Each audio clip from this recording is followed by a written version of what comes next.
You don't know the world you're living in. Welcome to the future. Welcome again, I am the Gadfly, and I think the title says it all, so let's get right into it. One of the problems I think many people, including professional philosophers, seem to make is what Alfred North Whitehead called the fallacy of misplaced concreteness. As the listener will know from previous discussions on knowledge and how it is essentially a moving target, reality and truth are also moving targets. This isn't to say that truth and knowledge and reality do not exist, but rather that they are changing and not always the same. The Christians have always known this. That's why they say Christ is truth, because they believe Christ to be eternal and unchanging, so they set their standard of truth in something outside of this world. Plato likewise suggests this when he refers to his realm of forms. According to Plato, knowledge of this sensible world is impossible because it is always changing and never stable, as the eternal forms actually are. The most famous proponent of this idea is the ancient Greek philosopher Heraclitus, whose ideas have become known as the Heraclitean flux. Whitehead is very much a fan of Heraclitus, and his process philosophy, which we will cover in another episode more fully, can be viewed as an heir to Heraclitus's thought. But one of the things that Whitehead tells us, and many other philosophers have either explicitly or implicitly agreed, is that most of the time, when we try to get knowledge, we are presented with some sort of immediate sensation, and we abstract from that to try to make sense of it. Intelligibility is simply an appeal to abstractions. Many of the medieval philosophers have said this, and Thomas Hosinski, who is a Whitehead scholar, says something very similar, declaring, "Without abstractions, the development of knowledge would not be possible.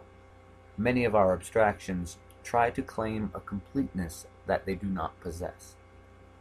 This saddles us with some type of paradox in which abstractions help us and function very well for us, but they also provide us with a very dangerous epistemological noose with which we can hang ourselves if we are not careful.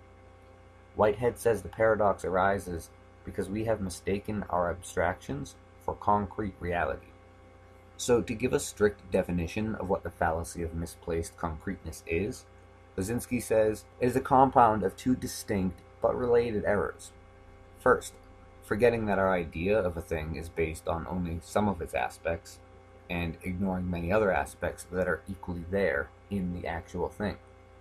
And second, mistaking the idea of a thing for the actual thing.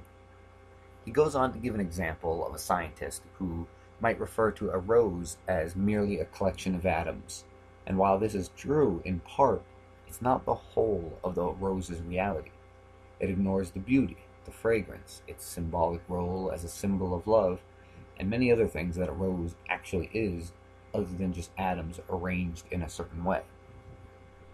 Whitehead wants us to remember the fallacy of misplaced concreteness so that we can reimagine a few things. First, he wants us to reimagine matter as process and becoming, rather than substance and being. This alone is a heavy topic on which I'll do another video, but the very basic takeaway is that reality exists within time, and time is always moving and changing, and therefore reality is also changing in some part. He's going to account for the seeming concreteness of reality and not have it be completely kaleidoscopic, subjective mush, but we'll cover that later. Second, he wants us to reimagine time as moving and never static.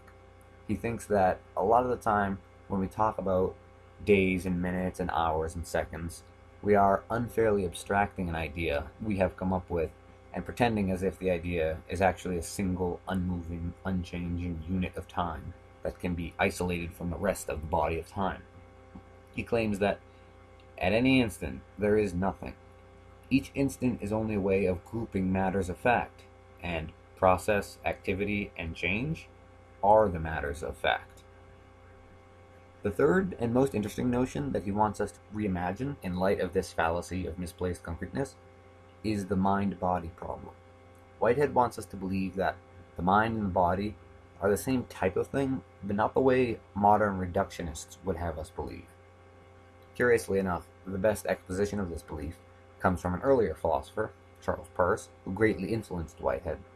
He said, "The principle of continuity is the supreme guide in framing philosophical hypotheses. Under this theory, we must regard matter as mind, whose habits have become fixed so as to the powers of forming them and losing them, while mind is to be regarded as a chemical genus of extreme complexity and instability. It has acquired a remarkable degree of habit of taking and laying aside habits. The main idea that these philosophers are trying to convey is that reality is not a stable target for us to take aim at with our knowledge. We know this is true in many other instances, like language, in which a word's meaning changes over time, and some languages themselves change so radically over time. This is why the English language of the epic poem Beowulf is totally incomprehensible to a speaker of modern English. We know this is true in science as well when we look at evolution. Unfortunately for us, our lifespan is only a few decades or maybe a century, so we don't see evolution happening on a grand scale. This perspective in which we are situated makes us think that a species is a static thing, without being able to directly observe the changes that members of a species are handing to their offspring. What it means to be a human being, biologically speaking, is different today than it was 500,000 years ago. In scientific taxonomy, we recognize this change so strongly that we call Homo habilis or Homo sapiens or Homo erectus different organisms. But the process of change is vibrantly at work, even today. Likewise, in the lives of individual people today, beliefs about politics, religion, and other things change over time. It reminds me of an old George Carlin joke in which a woman asks him what time it is. She says, "Have you got the time?" And George responds, "When? Now or when you just asked me? You gotta be more specific. This shit's moving." The woman is committing the fallacy of misplaced concreteness.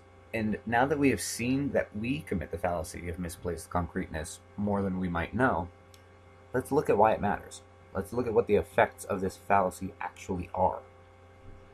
First, it requires that knowledge be updated and reviewed continually, sometimes every second.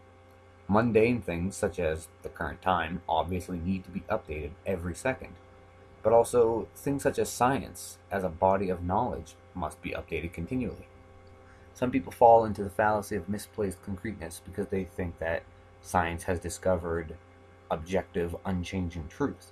So when they see a new scientific study come out that amends some previous knowledge, they think that science, therefore, has failed and never actually knew objective truth, not understanding that science is a process of continually moving closer toward the truth. In other words, science is continually going on, and new data is continually presented.